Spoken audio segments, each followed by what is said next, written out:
Simple questions for 100 people. Welcome to our experiment, the 100 Person Project.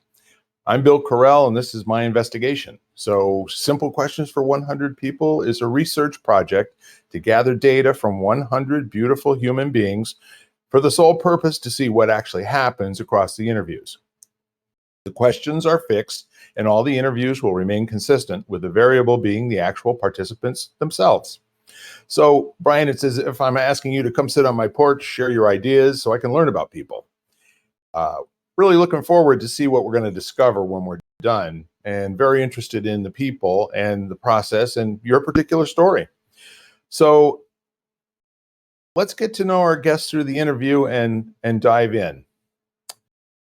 What is your full name? My full name is Brian Paul Clifford. Brian Paul Clifford. Good. What is your favorite nickname that most people don't know, Brian? A few people will call me B Cliff, but not everyone does. So I would say that would be my favorite. Good. And how did that get started? That I'm pretty sure goes all the way back to high school, where my brother obviously shares the same last name. His name is Tommy, and I think it was his friend group that when we were hanging out together distinguished ourselves by him being T Cliff and me being B Cliff. So kind of some similarities there, and that worked. So it just stuck. Good deal. All right. So when did you first notice what color hair you had? That is a very good question. I want to say around third grade, mainly because that is when I have some of the clearest memories of being at that age. So probably youngest that I can really remember being kind of self-aware, if you will. Yeah. And was your hair color the same as it is now? I believe it's darker now. I had lighter hair when I was younger, kind of a dirty blonde, and now it's definitely brown. So Interesting. Yeah, that's what happened to one of my daughters as well. So, what is your favorite thing to do to intentionally waste time? clean anything, clean my apartment, clean my car. Just sort of lets my mind wander and sort of just also feel productive, and I don't know. Yeah. So, do you actually do this for friends as well? Because I have lots of things that I could put you to work on. No, typically it's just my own stuff. Good But for you. yeah. So, what's your favorite movie to watch alone? I would have to say that would be a movie called Into the Wild. Not sure if you're familiar with it, but I think I know the book. I don't know yeah, if I don't know that I've seen the movie. very good movie, very good book. I was forced to read it in high school, one of the books that they made you read, but it was one of those that, unlike other books that they make you read in high school, it really stuck and resonated with me. And the movie is also very, very good. So, Yeah, is that Jack London? I believe so. Yes. Yeah, so that's over 50 years ago that I read it. Okay. All right, so that's one of those things you lie and I'll swear to it. Okay. Okay. All right, good. So, if you were to have an action figure made of you, Brian, what superpower would it have, and what colors would the uniform be? I would have to go with super strength / athleticism. And I would want the uniform colors to be black and/or gray, similar to the Black Panther, which is one of my favorite superheroes. Yes, I get it. And now, what would you do with those superpowers? Oh goodness. I guess I would have to fight some bad guys. I have a feeling you probably would rid us of any bad guys, no doubt about it. So, what did you want to grow up to be when you were 5? Um, I believe I wanted to be a professional athlete, which kind of stuck with me for a while until I eventually realized that I probably was not going to be. But yeah, professional athlete. Interesting. So, what happened, to change your course? Um, I have very clear memories of starting to play travel basketball when I don't know exactly what age that happens. I want to say around fifth, sixth grade, I think. Then going into middle school, and then also played Pop Warner football, which I was always taller and bigger, so basketball was fun. But in both sports, kind of at a certain point realized that I didn't quite have the aggressiveness that maybe was required, or athletic. So aggressiveness in terms of Pop Warner football and even travel basketball, and then I continued with football. I played freshman football my freshman year of high school, and then realized that I was on the lower end of the spectrum in terms of strength and athleticism pretty quickly. So that made it not quite as fun. Yeah. Yeah. Yeah, it's tough to when you can't keep up, right? Yeah. Yeah, I get it. So now, what is your greatest accomplishment? I believe that would have to be teaching myself to play guitar. And not only just because of how long I've been doing it, and the fact that I was able to, but how quickly I was able to do it in the manner that I did, which was my dad played guitar his whole life, and at a certain point, I think I was 18, or I know I was 18. One day, he just asked me if he could buy me a guitar, if that would be something I'd be interested in, and I just said yes, because why not? And all my friends were playing at the time, so I figured it was a good thing to, do with friends. And yeah, I picked it up extremely quickly and am self-taught via YouTube. So I take pride in that. Um, Again, that I'm self-taught and how quickly I was able to pick it up. Yeah, YouTube is a heck of a resource, isn't it? It really is. You can find out that there's probably 11 different ways to play Wild Horses by the Stones. Right. Different tunings, and it's just an amazing resource. So, do you like playing for people or practicing better? It is very much a sort of self-release, if you will. I'm not sure if that's the best term, but pretty much practicing by myself. I wish I actually had a little bit more discipline and practiced more. I tend to, at this point, I kind of got to this point where I could play along to the music that I listen to. I know enough to write some songs, or go through some chord progressions. So I have a loop pedal for my electric that I can, lay down a track, a chord progression, and then play over. So that's pretty much what I do, and it's really just a good release. So yeah, that's what I do mainly. I don't play for people much, and I do get a little nervous when I do. So Do you have a favorite chord shape when you're playing, up and down the neck? yeah, I'm not sure if I'm able to describe it. It's not a typical bar chord. So if you have like a C major bar chord where you have the bottom strings barred. It's similar to that, but then I wrap my thumb around the top, and so I use that to hit the bass note, and then you mute. So that's the E. So then you mute the A, and then you bar the remaining strings. And I really rely on that sort of as the root chord, and then from there I can do other shapes. Does it tend to be more of a blues chord and less of a Yes. rock chord? Yeah, Yeah. that's what it looks like. Yep. Love the blues. It's some of my favorite music. So.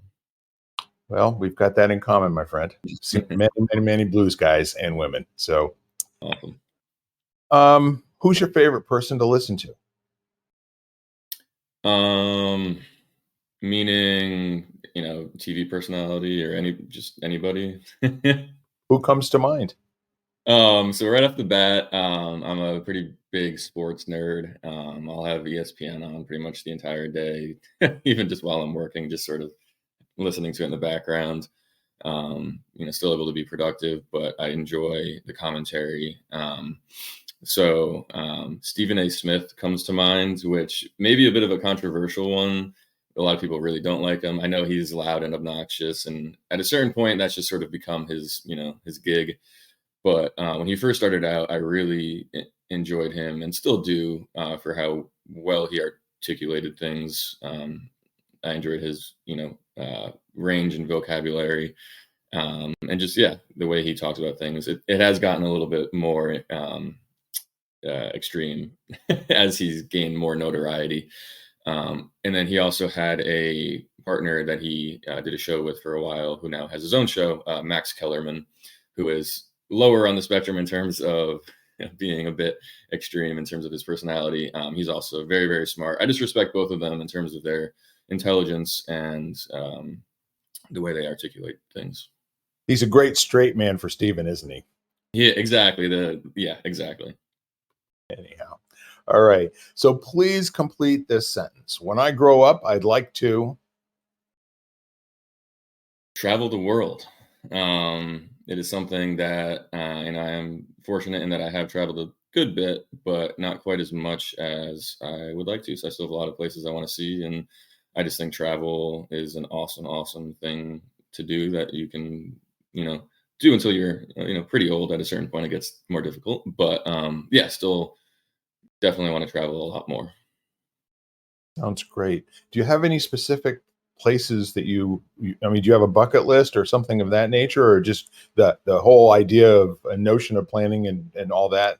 So it's something that I haven't done a whole lot in terms of actually planning trips and then executing on them. So that the whole notion of that is something that I want to do just as a a goal and accomplishment.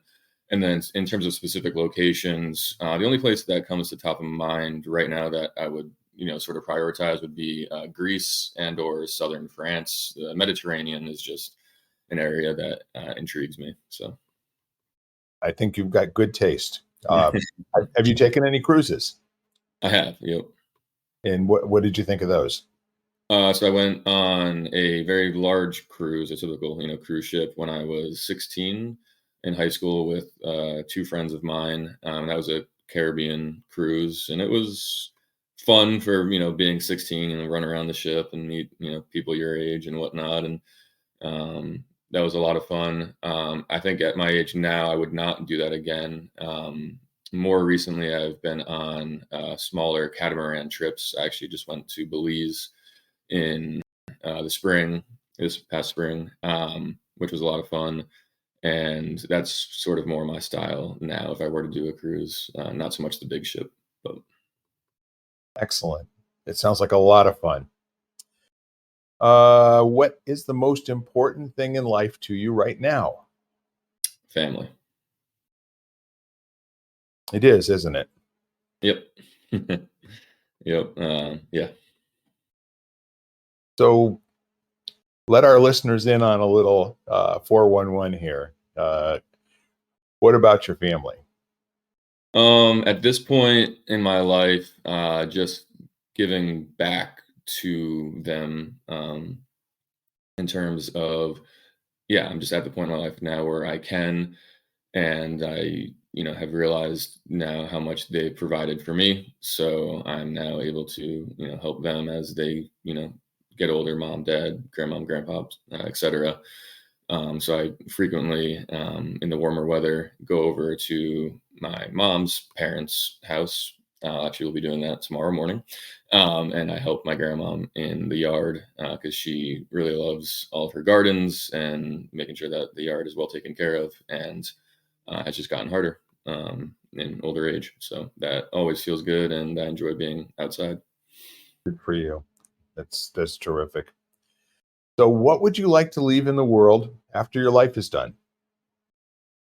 I guess as large of a legacy as possible. I would like people to know who I was and what I stood for and what I did, and hopefully, I'm able to do a good bit that people, can hopefully recognize. I don't exactly know what that is yet, but as I again continue to get older and hopefully I'm able to continue to give back not only to my family but to others in general. Yeah, I don't know what that looks like yet, but Well, have you started to flesh out what you're standing for? Um, a little bit. I mean, definitely. sort of just kindness and acceptance of just all people, and a lack of judgment, in a good sense of not judging others. Just really being accepting of others and kind to others, because you never know what people are going through, and everyone's different. And so just really, understanding different kinds of people, because there's a whole bunch of different types of people out there. And there's no, I don't think, any real right or wrong way to go through life. So yeah, just really giving people the benefit of the doubt, and really trying to get to know them as best as possible. I like that. It sounds like you're applying yourself to becoming a really good friend. Yes, I pride myself on being a good friend for sure. So here's the baker's question. I don't know if you go to the bakery very often, but if you get a dozen rolls or you get a dozen donuts, good bakers always give you a 13th one free, right? Always giving you value. So here's your question. What is the thing that most people misunderstand about you?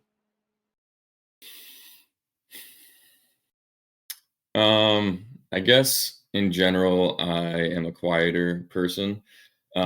So that can be taken as either I don't care or don't understand certain things, just because I don't speak up as much as maybe I should. Yes. So I think that would be, yeah, mainly just that a lack of caring, which is not the case. I just tend to be quieter and don't always feel the need to voice, my opinion, or, what I think. So. And you do have opinions, don't you? I do. I do. You're just judicious about how you express them. Correct. I think that might fall into line with you being a good friend too. Okay. All right, good. So that's all the questions I've got for you for our experiment here. And do you have any questions of me, Brian? I don't think so, no.